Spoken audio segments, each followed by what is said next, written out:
Incluso, hermana, muchos de estos sectarios que enseñan que hay que diezmar, cuando hablan de los días de Abraham, ellos ignoran que Abraham diezmó una sola vez y no lo hizo porque se lo ordenaron, no lo hizo por lo que lo manipularon, no lo hizo porque lo obligaron. Una sola vez lo hizo y voluntariamente, y no lo hizo del dinero de él porque él era millonario. Y si alguien dijera que hay que hacerlo porque hay que imitar a Abraham, pues entonces hay que también tener dos mujeres, porque Abraham tuvo a Sara y tuvo a Agar. Entonces también hay que circuncidar porque Abraham tenía la circuncisión. Entonces también hay que ofrecer sacrificios. Sí, hay que ofrecer sacrificios porque Abraham también ofrecía sacrificios. Y no solo eso, hay que también ser sabático porque aún antes de la ley, Dios mismo reposó en el séptimo día, en el día séptimo, según Génesis 2. Entonces, ¿de qué estamos hablando? Yo creo que nosotros, hermana, tenemos que estar claros en una cosa. La iglesia del Señor Jesucristo no es como las perras sectas que hay en este perro mundo. Este perro mundo está lleno e invadido de religiones hechas por hombres, de sectas inventadas y de mandamientos de hombres. Pero la iglesia del Señor Jesucristo no tiene fundamento ni antes de la ley, ni en la ley, sino que nosotros tenemos fundamento y estamos fundamentados y nacemos en la gracia. La iglesia de Cristo no nace antes de la ley,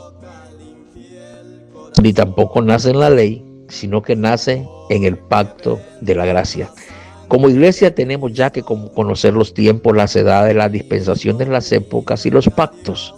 Una persona que habla así a la locura es una persona que desconoce tanto los pactos como los tiempos y las edades, desconocen la Biblia desde el punto de vista histórico, desde el punto de vista geográfico, histórico, desde el punto de vista contextual, desde el punto de vista gramatical, desde el punto de vista ortográfico, desde el punto de vista exegético en todo el sentido. O sea, tienen un conocimiento superficial al respecto, ¿sí? Entonces, la iglesia del Señor no nace ni antes de la ley, ni tampoco en la ley, sino que la iglesia del Señor nace en el nuevo pacto. Somos embajadores del nuevo pacto, dijo el apóstol. Estamos bajo la gracia, dijo el apóstol. Claramente, somos la iglesia de Cristo. No somos la iglesia de ningún profeta, de ningún rey, de ningún patriarca. Somos la iglesia de Cristo.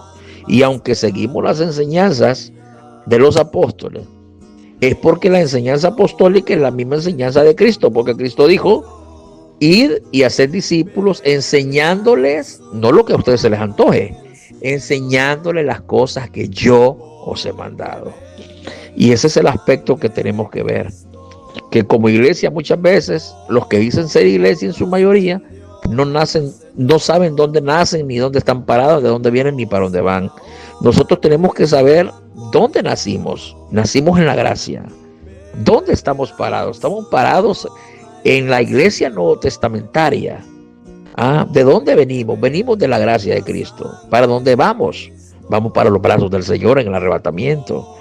Entonces, eso no significa que vamos a decir que el Antiguo Testamento fue abolido. No significa que vamos a decir que el Antiguo Testamento no es para nosotros. No.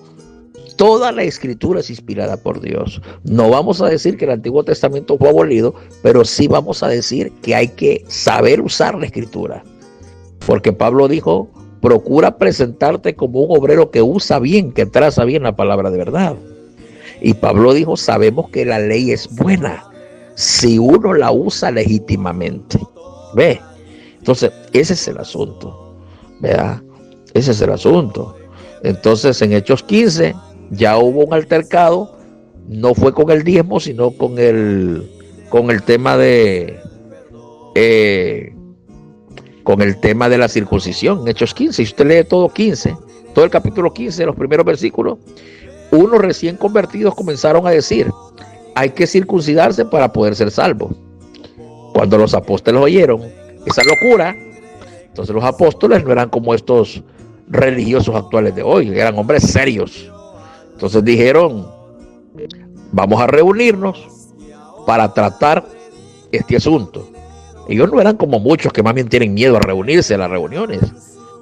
Sí, muchos hacen plante hasta de pastores y tienen miedo hasta reunirse.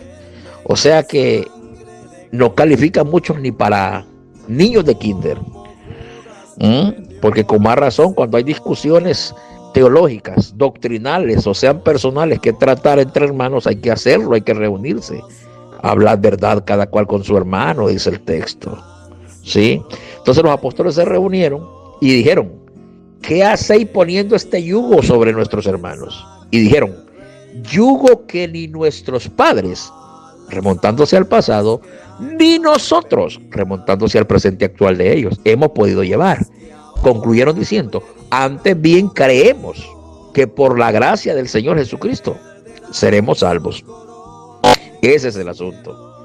Y si usted ve que Pablo escribe tanto Romanos como Gálatas, 2 epístolas fuertes, ¿verdad? Porque Pablo en todas sus 3 epístolas y todos los apóstoles hablaron de la gracia del Señor, pero lo que es Romanos y Gálatas hay una fuerte discusión. En Romanos hay un fuerte establecimiento sobre la fe, sobre la gracia, sobre la justificación, y Gálatas hay un debate fuerte a favor de la gracia, indicando que no hay salvación por las obras y que cualquiera que siga las obras de la ley está bajo maldición. Entonces la iglesia del Señor Jesucristo tiene que aprender, hermana, a darse cuenta dónde es que nacemos, dónde es que estamos parados, dónde es que estamos ubicados. Nosotros creemos que toda la escritura fue inspirada por Dios, como dijo el apóstol, y toda es útil. Toda es útil a fin de que el hombre sea perfecto para toda buena obra. Y sabemos, como dijo también el apóstol, que todas las cosas que se escribieron antes, se escribieron para nuestra enseñanza. Romanos 15. Toda la escritura fue inspirada por Dios y es útil, según Timoteo 3. Pero hay que usarla legítimamente, como dice Pablo. Sabemos que la ley es buena si se usa legítimamente.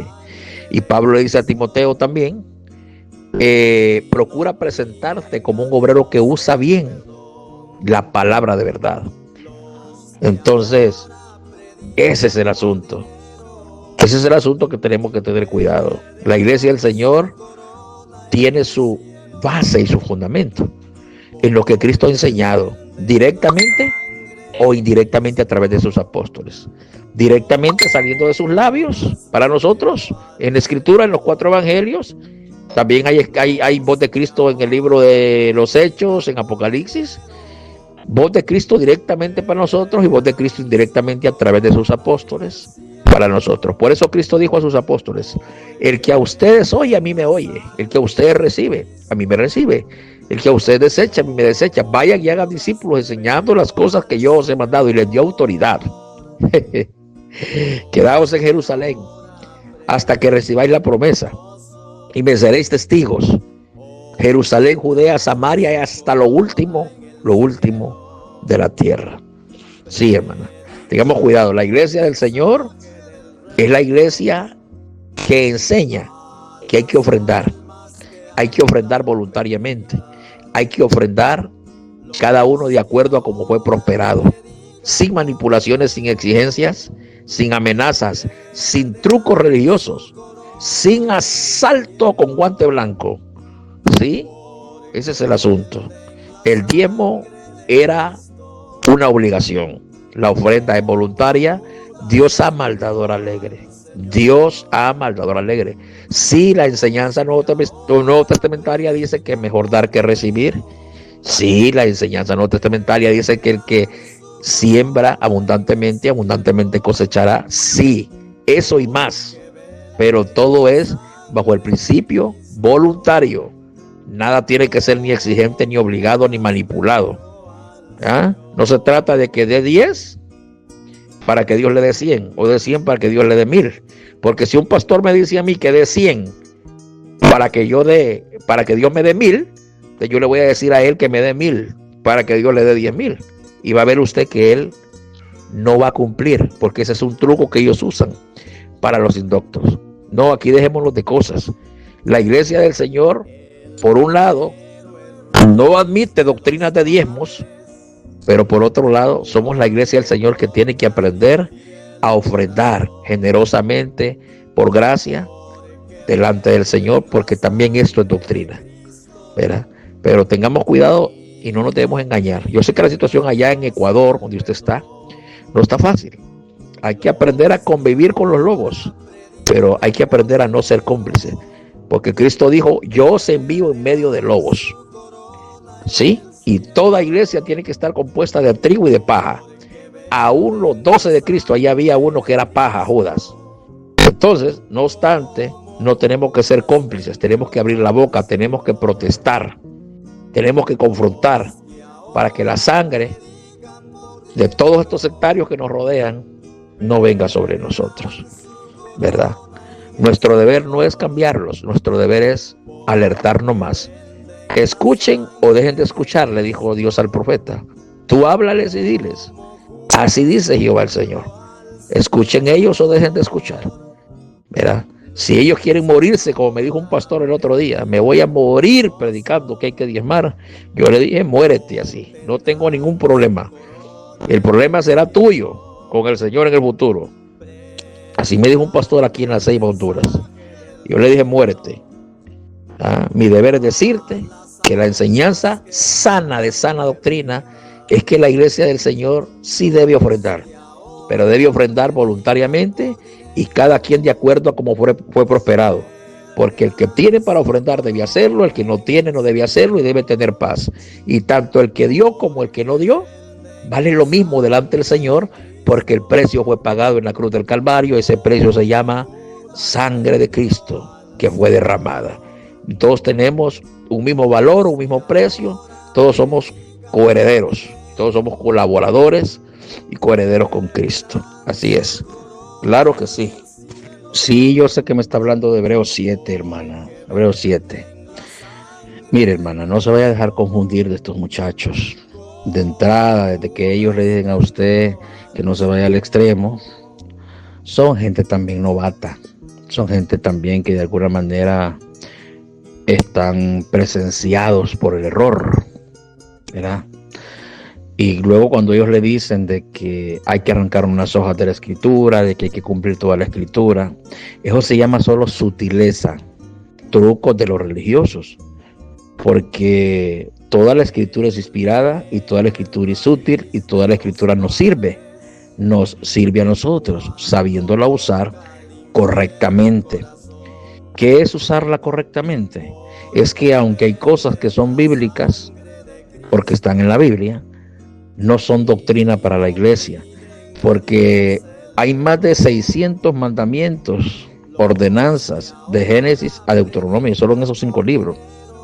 Mi pregunta es, si ahí dice que hay que diezmar, también dice que hay que guardar el sábado, también dice que hay que circuncidarse, también dice que la mujer es inmunda en sus días, también dice que a los hijos rebeldes hay que matarlos a pedradas en público, también dice que a las mujeres infieles hay que matarlas a pedradas en público, también dice que hay que circuncidarse, también dice que hay que ofrecer sacrificios. No le mencioné ni 10 mandamientos ahorita, ni 10, y hay más de 600. También nos cuenta la historia bíblica que Elías mató a 400 profetas, le botó la cabeza. Habría que hacer eso también porque es bíblico. No sé si usted me entiende lo que le quiero decir. Vea, todas las personas que se aferran al diezmo se ubican principalmente en 4 lugares que los voy a mencionar. Número 1, se ubican antes de la ley en la historia de Abraham y de Jacob. Ellos se ubican diciendo Abraham diezmó. Lo que no entienden es que Abraham no diezmó nada de su dinero y era muy millonario. Abraham solo diezmó una vez y lo hizo del botín que consiguió cuando fue a liberar a Lot de los reyes. Luego Jacobo no registra la Biblia que diezmó. Lo que registra la Biblia es que Jacob hizo un voto, hizo una promesa de diezmo condicional, un negocio como un negocio con Dios quiso hacer él. Si me das, te doy, ¿verdad? De lo que me diere yo te daré. Pero ahí se quedó ese voto, no registra la Biblia que haya dado alguna vez. Entonces, todos los que se aferran al diezmo y que son neófitos, porque vamos a ver así, yo siempre he dicho que todos los que se aferran al diezmo es por una de dos cosas, o porque son asalariados hijos del diablo infiltrados que viven del evangelio,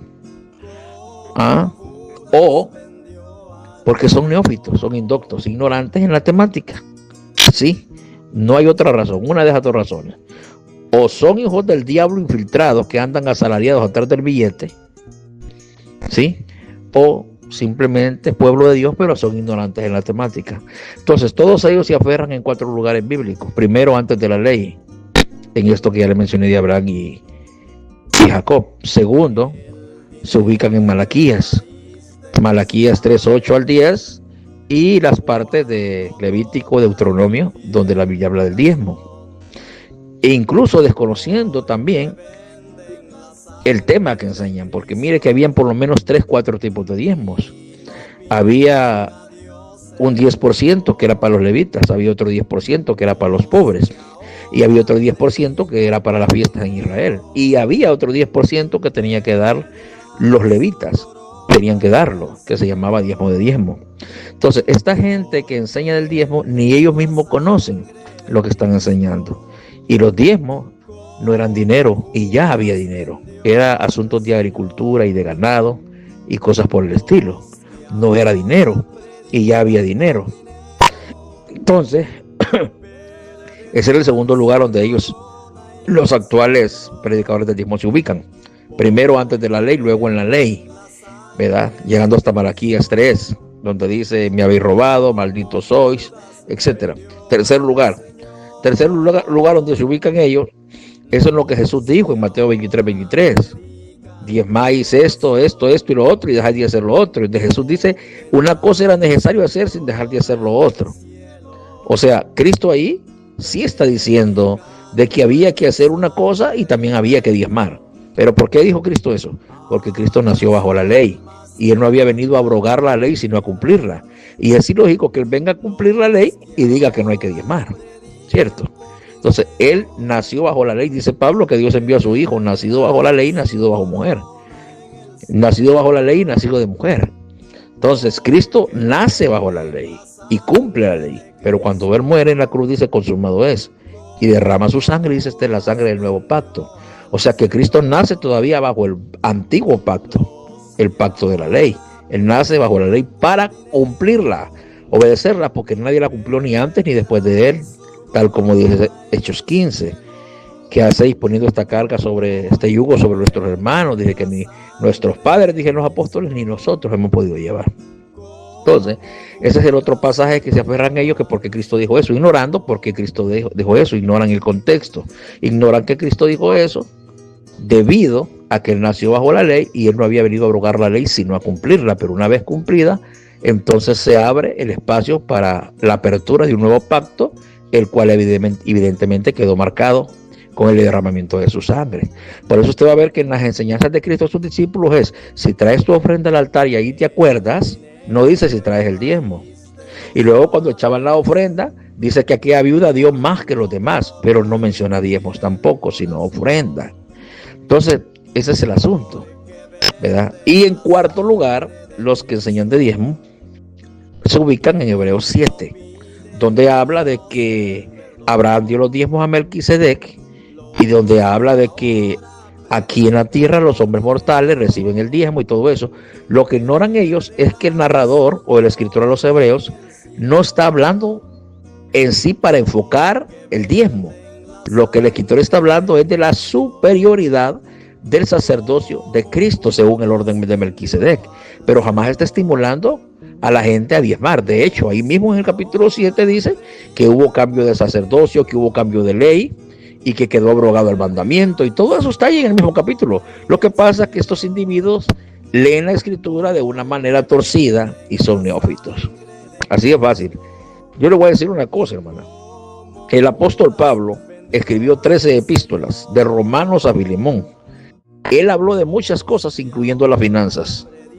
Si el diezmo fuera una doctrina para la iglesia, ¿usted cree que Pablo no hubiera tanto enseñado eso, tanto exigido, tanto practicado eso? Lo hubiera hecho. Pero usted lee 1 Corintios 16, 1, 2, Pablo dice en cuanto a las ofrendas, ya no dice diezmo porque ya no, eso quedó atrás. En cuanto a la ofrenda, dice 1 Corintios 16, 1 y 2, hágase como ordené en las iglesias. Note que no solo está ordenando a Corinto, sino que dice como ordené en las iglesias plural, en cuanto a la ofrenda. ¿Qué costaba Pablo decir? Bueno, hermanos, en cuanto a la ofrenda y el diezmo, no, hermana, lo que está clarito, no podemos nosotros dejar de verlo claro. No podemos buscarle 5 patas al gato, solo tiene 4. No. Entonces, ese es el asunto, ¿verdad? El tema es extenso, ¿verdad? Y Hebreos 7 es el cuarto lugar donde los que enseñan que hay que diezmar se aferran, sacando el texto de su contexto, ignorando que todo Hebreos, de hecho, presenta a Cristo como superior a los ángeles, superior al día de reposo, superior a Moisés, superior a Josué, superior al sacerdocio antiguo. Y de eso trata Hebreos 7, demostrar la superioridad del sacerdocio de Cristo. Y obviamente para mostrar esa superioridad, entonces el escritor tiene que hacer una narración en la que entra Abraham, entran los diezmos, entra Melquisedec, entran los levitas, entra Leví, entran muchas cosas, pero en sí el enfoque es mostrar que Jesús es superior, es un sacerdote superior, ¿sí? Y a la vez en el mismo capítulo, si usted lo lee, va a hallar partes donde hubo cambio de una cosa, hubo cambio de ley, hubo cambio de sacerdote, y que el mandamiento quedó abrogado, abolido, pues. Entonces, ese es el asunto, hermano, que todo el Nuevo Testamento, los apóstoles nunca pidieron diezmos, nunca enseñaron diezmos, nunca practicaron a diezmar. La enseñanza de los diezmos nació muchos años después por hombres que metieron esas enseñanzas. La iglesia del Señor tiene muchas necesidades financieras, muchas que suplir, y deben ser suplidas, pero deben ser suplidas por ofrendas voluntarias, dadas voluntariamente, de acuerdo a cómo el Señor haya bendecido a cada persona, ¿sí? Porque Dios ama al dador alegre. No se trata de que Dios bendice al dador alegre, como dicen también estos religiosos, porque el religioso es otro truco que usa. Dios bendice al dador alegre, dice. El texto no dice así, el texto dice Dios ama al dador alegre.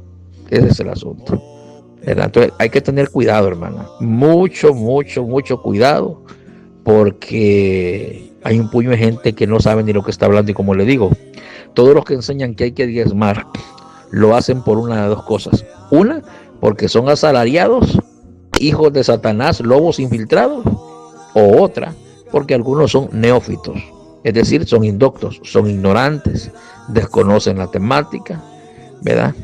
Y todo ese asunto. De hecho, hay muchos pastores, la mayoría, si las ovejas dejaran de diezmar, dejan de pastorear. ¿Sabe por qué? Porque son asalariados.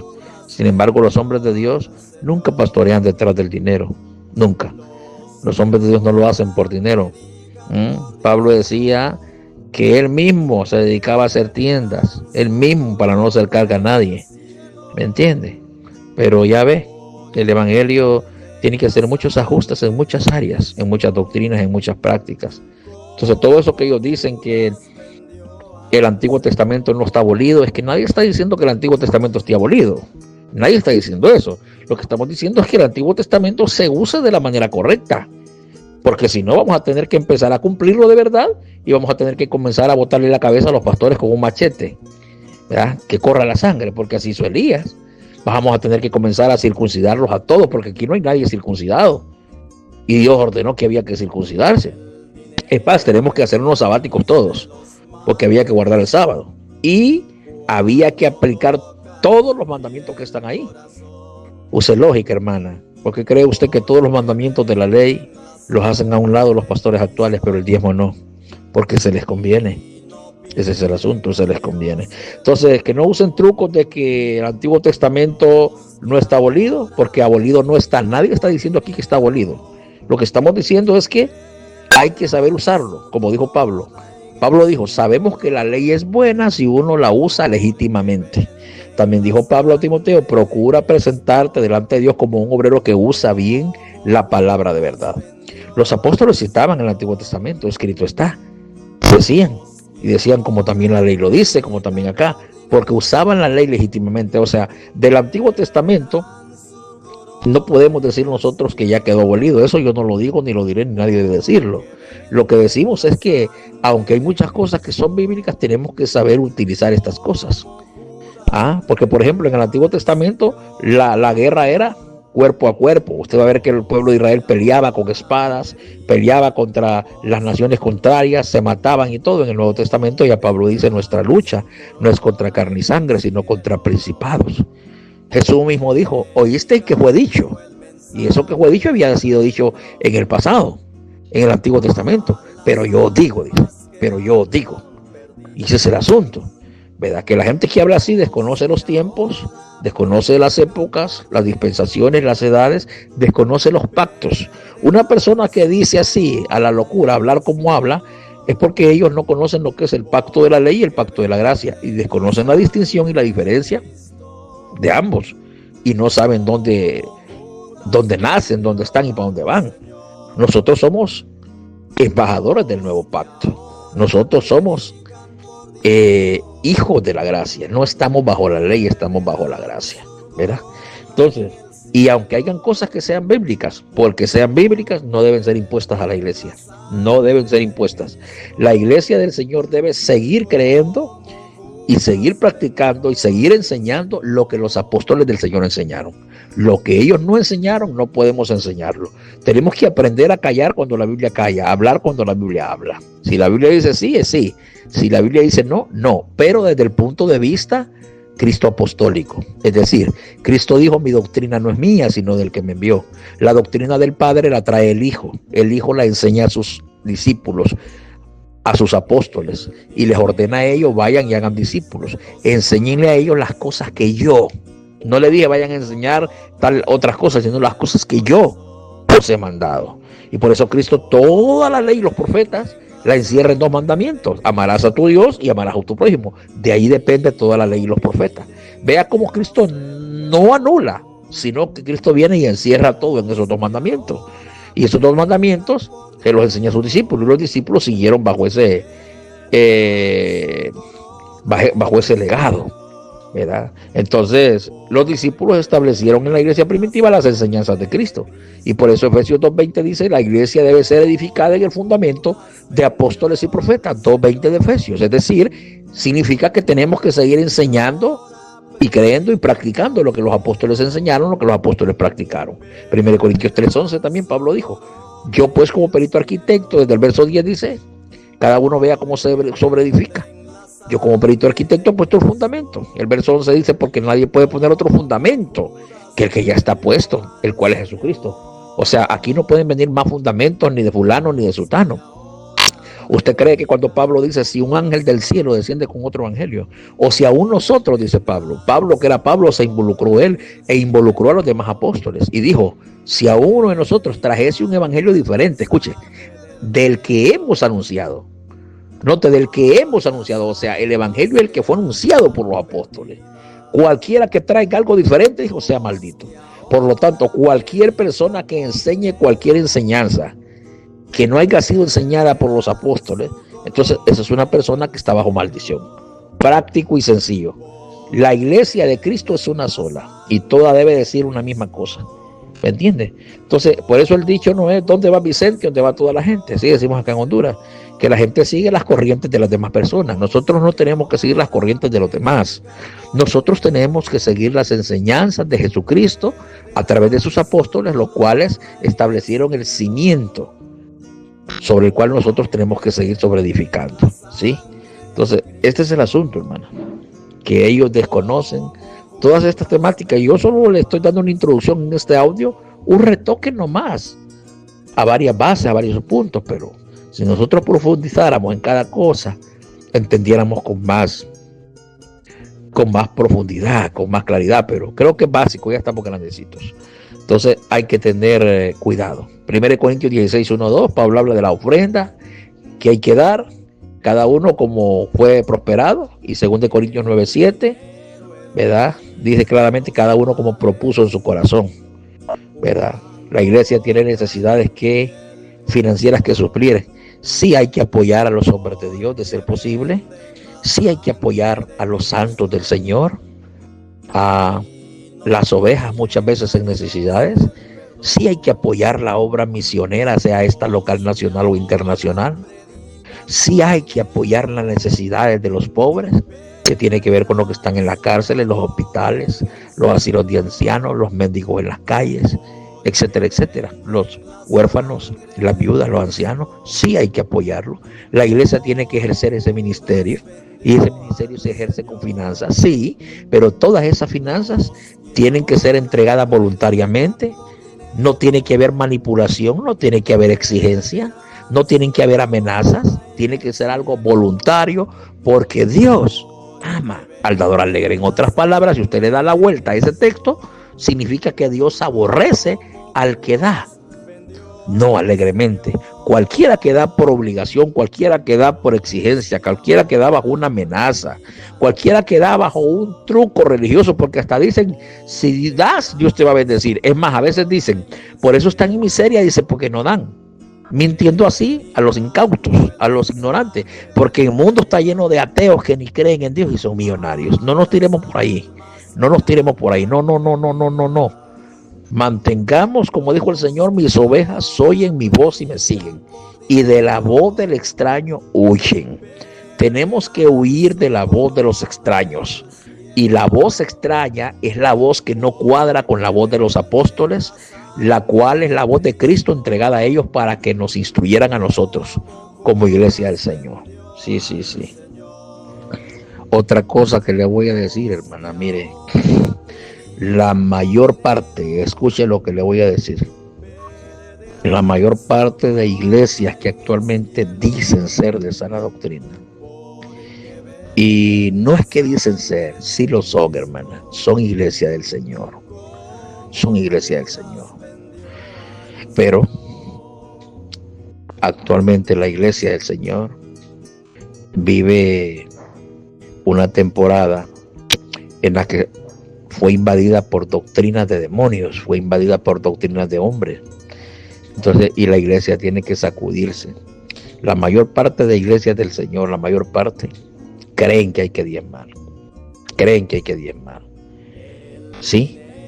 Aunque se les diga que los apóstoles no lo enseñaron, la iglesia actual es tan rebelde que no ha aprendido a respetar la voz cristo apostólica, porque no es la voz suya ni mía ni de nadie, es la voz de Cristo a través de sus apóstoles. Se respeta, eso se respeta, porque la amenaza de que cualquiera que enseñe otro evangelio diferente al que enseñaron ellos sea maldito, sea anatema, esa es una amenaza fuerte.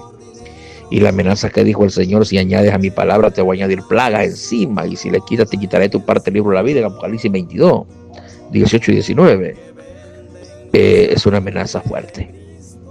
Entonces, la mayor parte de la iglesia está ligada a lo que son los diezmos, a lo que son aniversarios, y algunos de ellos también celebran cumpleaños.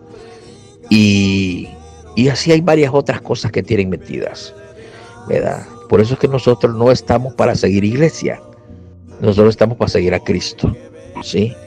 Para limpiarnos y limpiar a otros, ¿verdad? Para mirar y enseñar a otros a mirar. Y tener tranquilidad, siempre y cuando no seamos cómplices, tenemos que tener tranquilidad.